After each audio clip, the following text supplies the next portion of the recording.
Hey guys, what's going on? Rico Garcia here, founder of Ecotech Pro, and today I'm bringing you this video talking all about third-party testing for mold or indoor air quality and everything that you need to know. When to go ahead and get testing, what things you should be looking for with regards to companies. So make sure that you stick around for this video.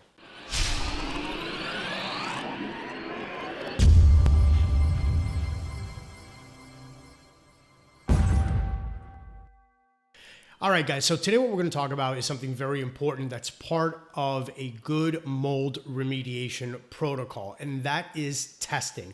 First things first is who should do the testing. So for example, if you, the homeowner or business owner, if you suspect that you have mold, okay, and if you think that you're going to put in some kind of an insurance claim, it's amazingly important for you to go ahead and find a third-party mold assessment company. Now, I know that there's a lot of companies out there that say that they do mold assessments or mold testing as well as the remediation. And mainly the few companies that are stating that are basically citing a small loophole in some of the laws and how things are written.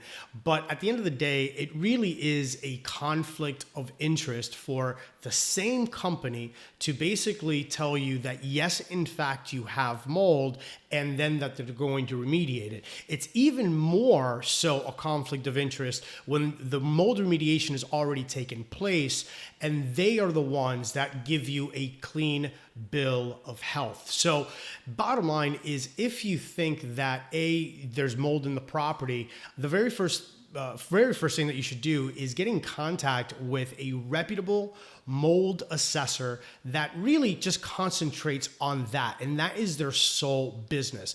The reason for that is you're going to get the best quality testing and possibly the best quality report.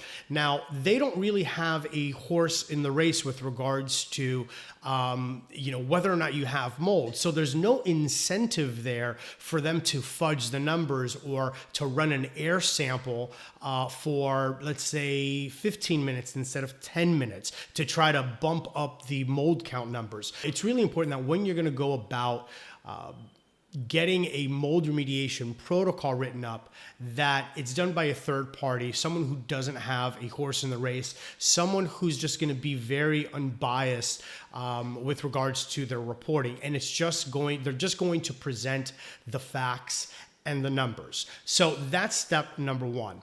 Now, the reason why it's also important to get a third-party verification is when it comes time to, if you're going to do a insurance claim, you always want to make sure that before a remediator starts to do their sanitization process or start tearing up walls to get rid of the affected material, you want to make sure that there's evidence that in fact there was mold, and insurance companies are going to want to see that a third-party company, a third-party licensed mold assessor was there, documented what was happening, as well as sent that report with the exact mold spore count, what kind of mold it was, etc. So the very first step is by making sure that you have a good mold assessor, whether for the purposes of insurance or just to make sure that you're going to get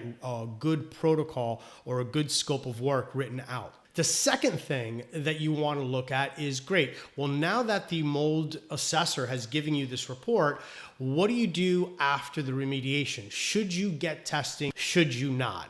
My opinion is you trust but verify. Always make sure as a consumer, as a homeowner, that whoever was there doing the work goes ahead and can get that work verified, right? So what you want to do is you want to make sure that you get in contact with that same company, the mold assessor that came out the first time, have them go ahead and do what's called a post verification clearance. Okay. Now, for the most part, most companies, remediation companies, when they do the remediation, they do a very, very good job, right? I mean, because this is a detailed style business. However, there's really no way for you to know as a homeowner whether or not the mold spore count is down at acceptable levels. So what you want to do is you just want to verify, and that way you have legal documentation, what's called a legal chain of custody, which is the third-party lab report from your assessor telling you, hey, you have a clean bill of health. So again, the one thing to really take away from this is to make sure that if you think that there's any kind of indoor air quality issues, or if you're looking at a mold remediation company to begin with, you might want to make sure that whatever testing is happening is taking place with another company, a third-party mold assessor or testing organization, something of that nature. So that way you, the homeowner, the business owner, the consumer, is protected as possible.